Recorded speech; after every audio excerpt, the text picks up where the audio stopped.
Unit 2, we're going to talk about energy, expenditure, and fatigue this week. And so we're going to start off by how we measure energy expenditure. So here are the three outcomes for this lecture. So we're going to talk about calorimetry. So direct calorimetry, it's the measurement of heat production in order to determine how much energy we're using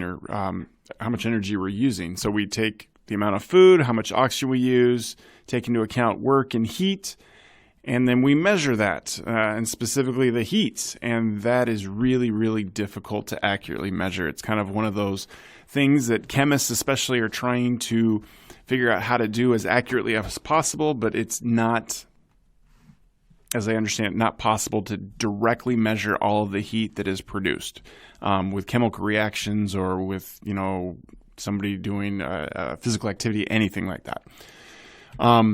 So then this leads us to indirect calorimetry. And when we're talking about exercise, we're measuring the amount of oxygen that's consumed in order to estimate energy expenditure. So again, we're using the same equation, but ultimately what we're doing is we're comparing differences in the amount of oxygen and carbon dioxide between the inspired and the expired air.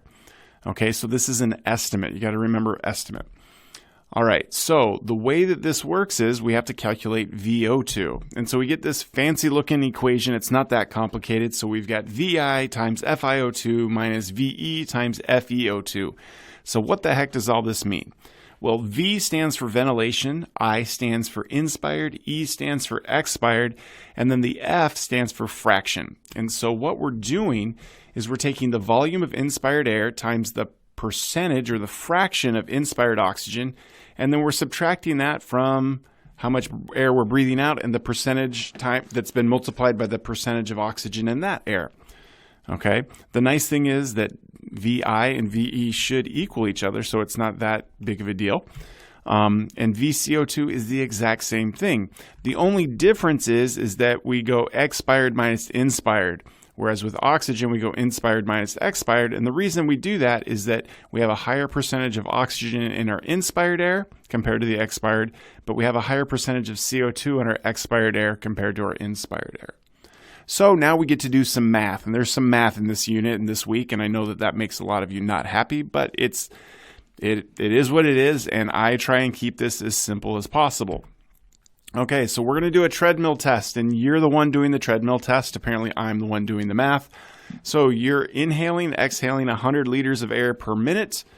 The percentage of oxygen that you're breathing in is 20.93, but you're breathing out 15% oxygen, so how much oxygen are you using per minute?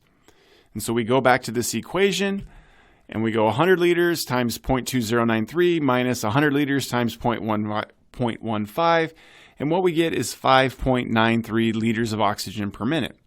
Now, I will let you know, I'll make this really easy for you. I'll use things like 100 liters of air per minute, but then the percentages will be like 20 and 15, and so you don't have to worry about the 0.93. Okay, we do the same thing with CO2, 100 liters of air, you're breathing in 0.04% because that's what it is, but you're exhaling 6% CO2, so how much CO2 you're producing, and the answer in this case would be 5.96 liters of CO2 per minute. Okay, that's the basics on how we calculate oxygen, the amount of oxygen we use, the amount of CO2 we produce, and that will be important as we go forward throughout the rest of this week. So, can you describe the difference between indirect and direct calorimetry, and can you define these two terms?